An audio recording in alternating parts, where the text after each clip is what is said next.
तो आज हम लोग सीटेट पेपर 1 और 2 के लिए जो 15वां पीडीएफ हमने दिया है आप लोगों को, यदि ग्रुप में नहीं दिए होंगे तो दे देंगे। वो है आपको लैंगिक मुद्दे। ठीक है, इसको हम लोग पढ़ेंगे। यहां से भी एक प्रश्न आपको सीटेट में निश्चित रूप से रहेंगे। कहां से? लैंगिक मुद्दे से, जेंडर इश्यूज ना, लैंगिक मुद्दे, जेंडर इश्यूज। ठीक है, ये लैंगिक मुद्दा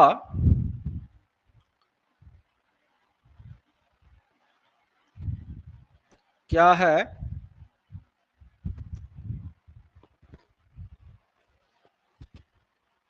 उसको हम लोग जानेंगे।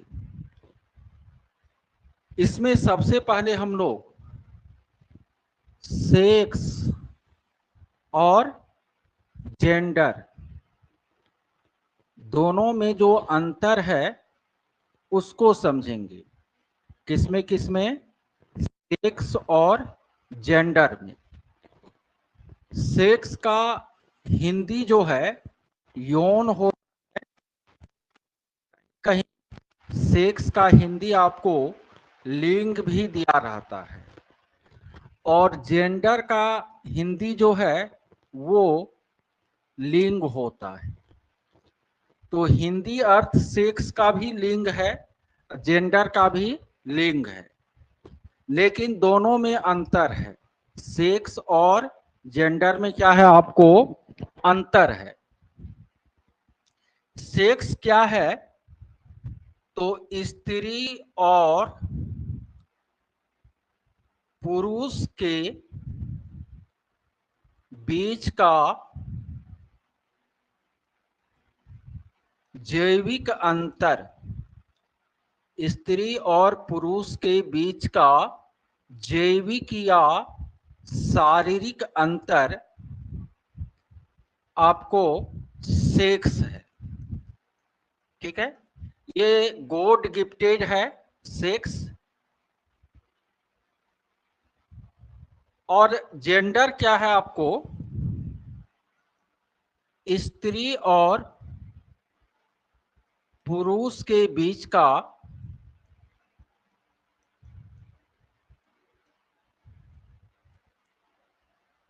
सामाजिक अंतर, स्त्री और पुरुष के बीच का सामाजिक अंतर जो है वह जेंडर है। तो जेंडर जो है वह आर्टिफिशियल है, कृत्रिम है। इसका निर्माण मानव ने किया है, समाज ने किया है, ईश्वर ने नहीं किया है। लेकिन सेक्स जो है ये आपको ईश्वर के द्वारा निर्मित है। ठीक है, और सेक्स है क्या? स्त्री और पुरुष के शारीरिक संरचना में जो अंतर है बायोलॉजिकल दृष्टि से, वो आपको सेक्स है। लेकिन स्त्री और पुरुष की जो भूमिका है समाज में, उनको लेकर जो अंतर है वो आपको क्या है? जेंडर है। आप लोग सेक्स और जेंडर के डिफरेंस को समझ रहे हैं?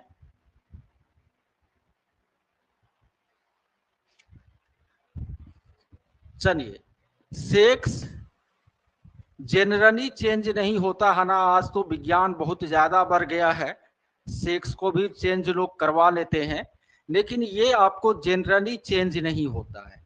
लेकिन जेंडर को हम चेंज कर सकते हैं, और जेंडर को लेकर समाज में जो मतलब असमानता है, उस असमानता को हम दूर कर सकते हैं, और वो हमें करना भी चाहिए। अब हम लोग देखते हैं जेंडर रूढ़िबद्धता या लैंगिक पूर्वाग्रह।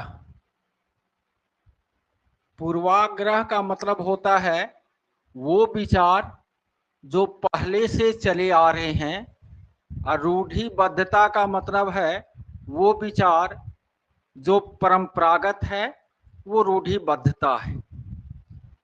तो जेंडर रूढ़िबद्धता किसे कहते हैं, लैंगिक पूर्वाग्रह किसे कहते हैं। स्त्री और पुरुषों के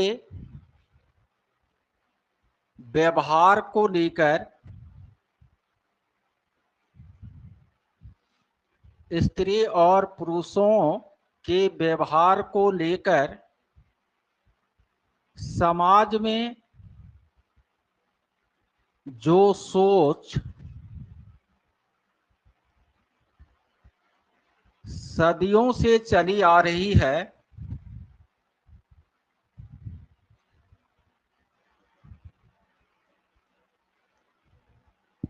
उसे हम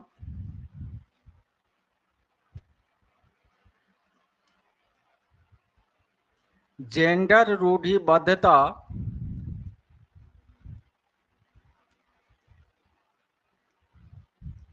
या लैंगिक पूर्वाग्रह कहते हैं।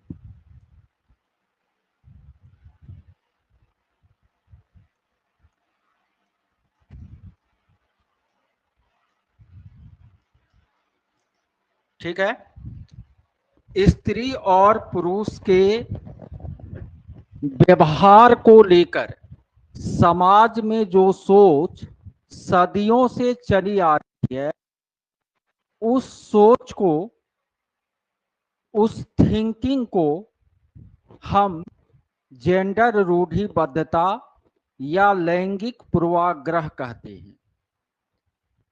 उदाहरण के लिए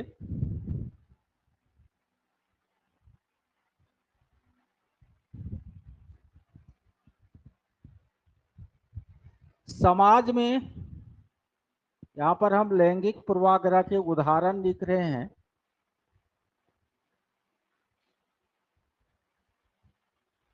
लैंगिक पूर्वाग्रह कहे कि जेंडर रूढ़िबद्धता कहे कि जेंडर स्टेरियोटाइप कहे, ये तीनों आपको एक ही चीज है।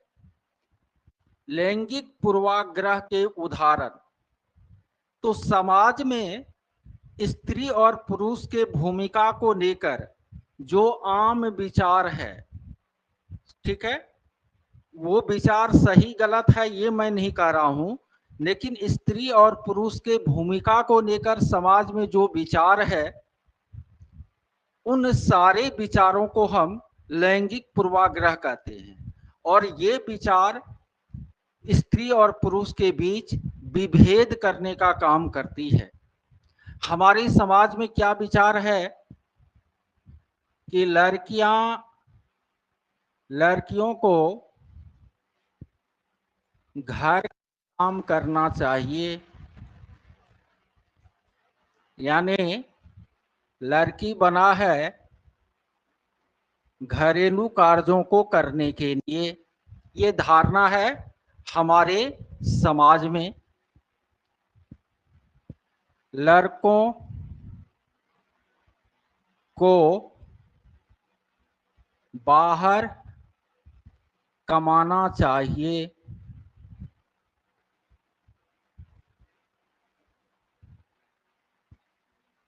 लड़कियां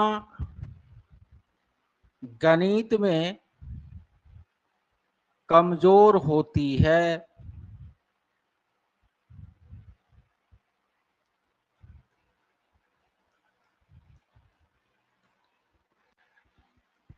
मर्द कभी रोते नहीं है,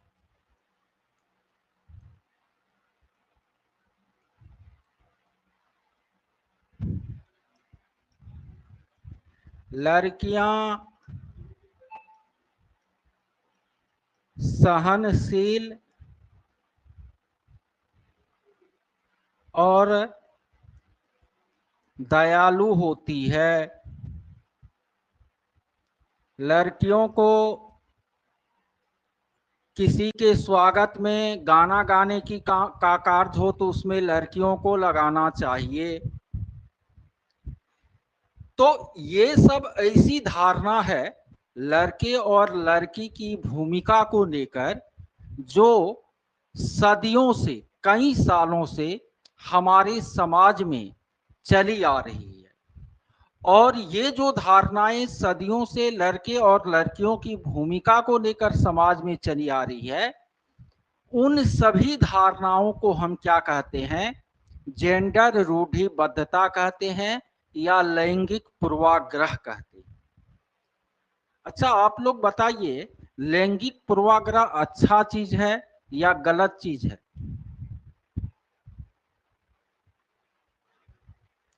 बताइए। बिल्कुल, लैंगिक पूर्वाग्रह जो है वो क्या है? गलत है। क्यों गलत है? क्योंकि लैंगिक पूर्वाग्रह के कारण लड़के और लड़कियों के बीच अंतर किया जाता है, विभेद किया जाता है। इसलिए लैंगिक पूर्वाग्रह क्या है? गलत है। और लैंगिक पूर्वाग्रह लैंगिक असमानता को जन्म देती है, इसलिए यह क्या है? आपको गलत है। तो जेंडर रूढ़िबद्ध विचार किसको कहेंगे? लैंगिक पूर्वाग्रह किसको कहेंगे? तो जेंडर रूढ़िबद्ध विचार या लैंगिक पूर्वाग्रह का मतलब है कि समाज में लड़के और लड़कियों के भूमिका को लेकर जो विचार शुरू से चलता आ रहा है, सदियों से चलता आ रहा है, वो सारा विचार लैंगिक पूर्वाग्रह कहलाता है, जेंडर रूढ़िबद्धता कहलाता है। या हम ऐसे भी कह सकते हैं कि समाज के वे सारे विचार जो लड़के और लड़कियों के भूमिका में अंतर करती है, समाज के वे सारे विचार जो लड़के और लड़कियों के भूमिका में अंतर करती है, डिफरेंस बतलाती है, वे सारे विचार क्या है? जेंडर रूढ़िबद्ध विचार है। सारे विचार जो है लैंगिक पूर्वाग्रह का उदाहरण है। समझ गए आप लोग?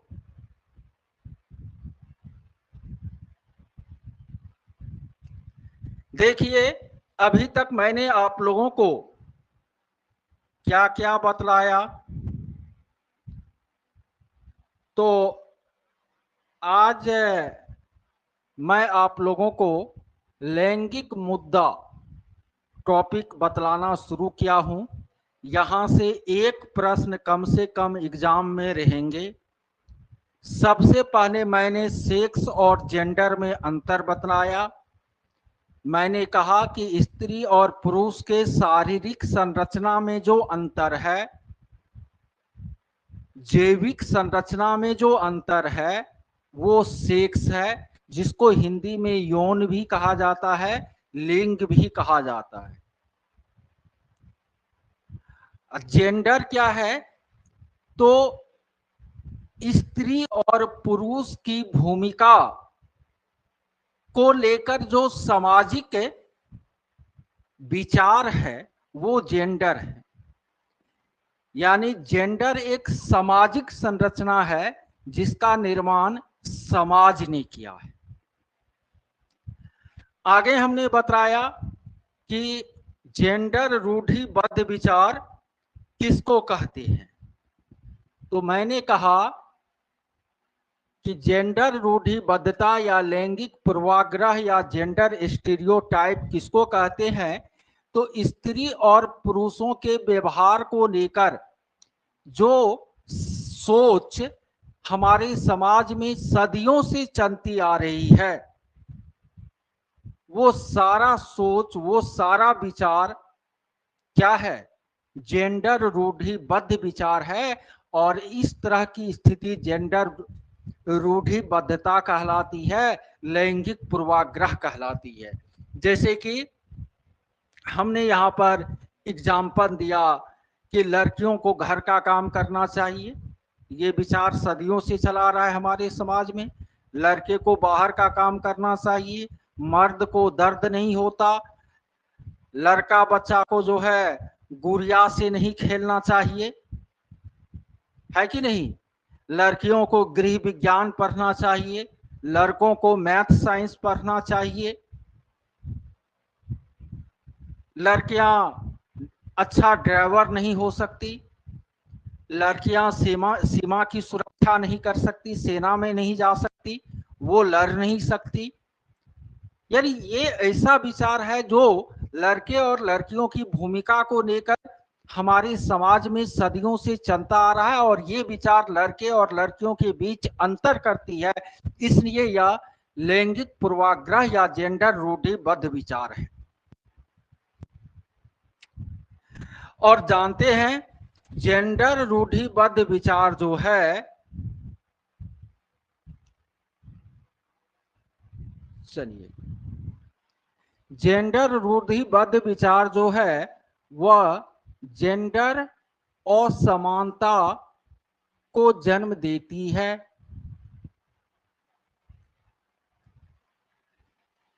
जेंडर रूढ़िबद्ध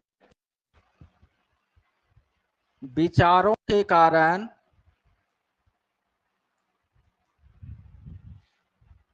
जेंडर रूढ़िबद्ध विचारों के कारण जो लड़के और लड़कियों के बीच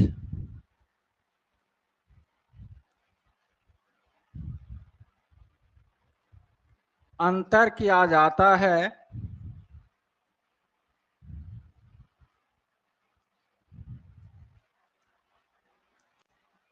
वो जेंडर असमानता कहलाता है।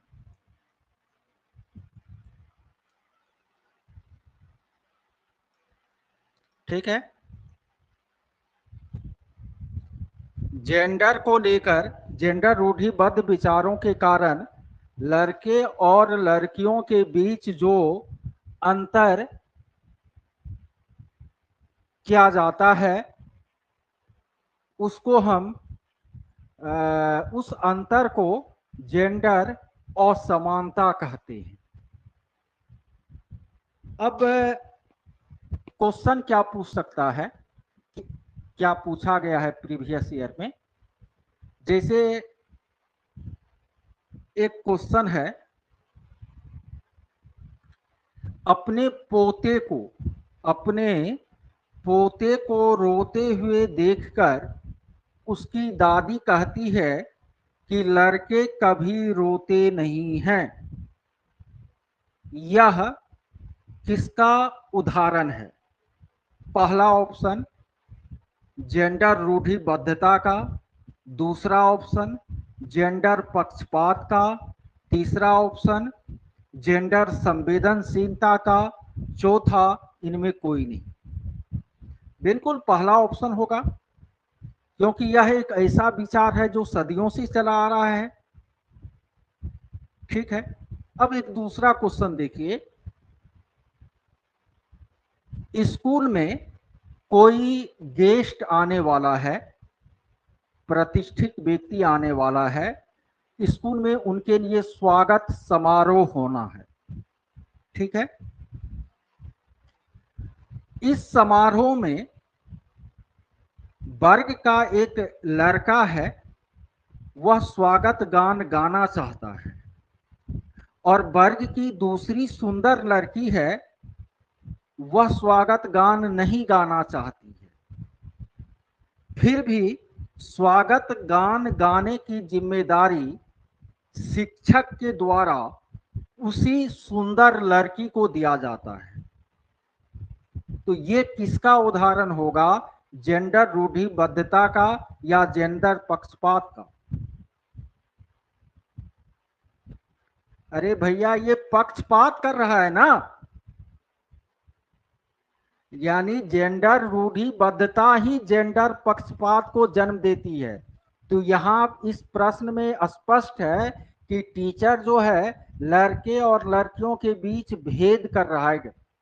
तो जब भेद कर रहा है तो वो जेंडर और समानता या जेंडर पक्षपात का उदाहरण होगा। केवल यदि विचार दिया हुआ रहे कि यह किस प्रकार के विचार का उदाहरण है, तब होगा कि वो जेंडर रूढ़िबद्धता का उदाहरण है। समझ रहे हैं आप लोग?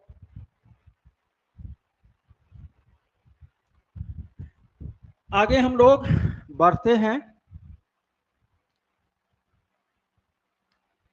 जेंडर पक्षपात को या जेंडर रूढ़िबद्धता को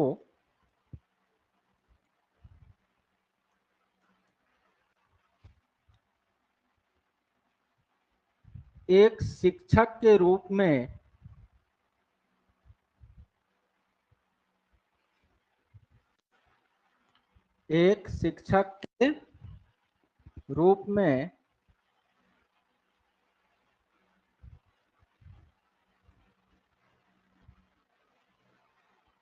हम कम कैसे करें? जेंडर पक्षपात या जेंडर रूढ़िबद्धता को हम एक शिक्षक के रूप में कम कैसे करें? तो पहला है कि हमें इसके प्रति संवेदनशील होना होगा। यानी आप एक शिक्षक के रूप में क्लास में जब बोलते हैं या कोई भी व्यवहार करते हैं, तो यह ध्यान रखना चाहिए कि आप कभी ऐसा मत बोले, ऐसा न करे जो जेंडर रूढ़िबद्धता को बढ़ावा देती हो, जो जेंडर पक्षपात करती हो ना। आप उस तरह की बातें जो है क्लास में नहीं बोले, नहीं करे। अर्थात जेंडर मुद्दों के प्रति आप हमेशा संवेदनशील रहिए। और दूसरी बात है कि लड़के और लड़कियों को लड़के और लड़कियों को हम गैर पारंपरिक भूमिका दें। ये बहुत इंपॉर्टेंट है, गैर पारंपरिक भूमिका दें। गैर पारंपरिक, जैसे कि मान लेते हैं स्कूल में पिकनिक का ही आयोजन होना है। स्कूल में किसका आयोजन होना है? पिकनिक का। आप उस कार्यक्रम में क्या कीजिए, खाना बनाने की जिम्मेदारी लड़कों को दे दीजिए, बॉयज को, और बाहरी व्यवस्था देखने की जिम्मेदारी लड़कियों को दे दीजिए। तो यह कैसी भूमिका हुई? गैर पारंपरिक। क्योंकि पारंपरिक तो था कि लड़की खाना बनाती, लड़का बाहर का काम देखता, लेकिन आपने उसको चेंज कर दिया। आपने लड़कों को खाना बनाने की जिम्मेदारी दे दिया, लड़कियों को आपने बाहर का काम संभालने की जिम्मेदारी दे दिया। तो ऐसा करके आपने इन दोनों को गैर पारंपरिक भूमिका प्रदान की, और इनसे जो है जेंडर रूढ़िबद्धता कम होगा, जेंडर पक्षपात कम होगा। तो एक शिक्षक के रूप में आप जेंडर पक्षपात को कम करने के लिए क्या करें? लड़के और लड़कियों को गैर पारंपरिक भूमिका दे, साथ ही साथ आप जेंडर मुद्दों के प्रति संवेदनशील हो। जानते हैं जेंडर समानता जो है स्थापित होना जरूरी है, क्योंकि आप देश के 50% आबादी को आज के युग में काहिल बनाकर अपने देश के विकास की बात सोच भी नहीं सकते हैं। तो इसलिए इस असमानता को दूर करना जरूरी है, और शिक्षक राष्ट्र निर्माता होते हैं, तो उनकी जो भूमिका है वो इस कार्य में और अधिक बढ़ जाती है। हम आशा करते हैं कि आप लोग इस टॉपिक को बेहतर तरीके से तत्काल समझ गए होंगे, और इसके बाद जब क्वेश्चन आंसर का सेशन हो जाएगा नेक्स्ट क्लास में, तो आप और बेहतर तरीके से इसे समझ जाएंगे, है कि नहीं?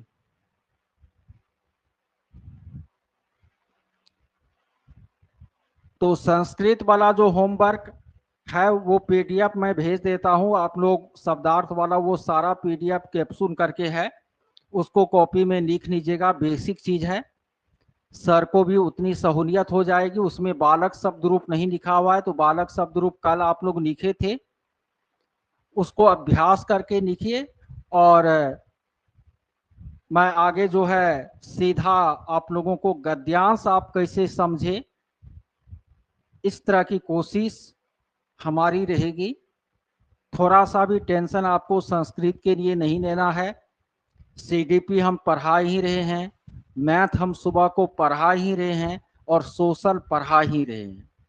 इस बार किसी का रिजल्ट रुकने वाला नहीं है, हर हाल में रिजल्ट होगा तो होगा। बस हमें स्वस्थ रहना चाहिए, इसके लिए आप लोग ईश्वर से प्रार्थना करते रहिए कि जो स्थिति कई सालों के बाद पिछले दिनों मेरी हुई थी, वो स्थिति पुनः रिटर्न नहीं हो, तो फिर आप लोगों का रिजल्ट आप लोगों को शिक्षक बनाकर ही हम छोड़ेंगे। चलिए, तो फिर सुबह में हम लोग मैथ के क्लास में और सोशल के क्लास में उपस्थित होते हैं।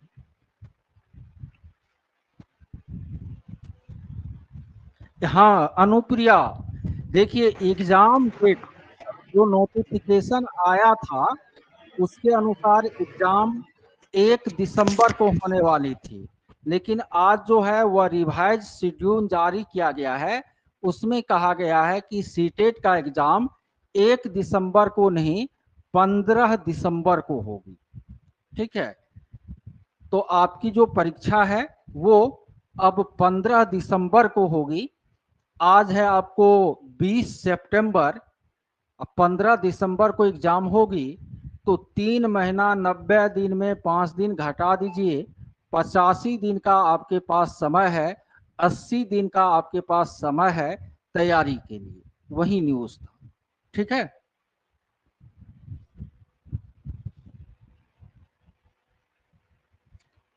चलिए ठीक है।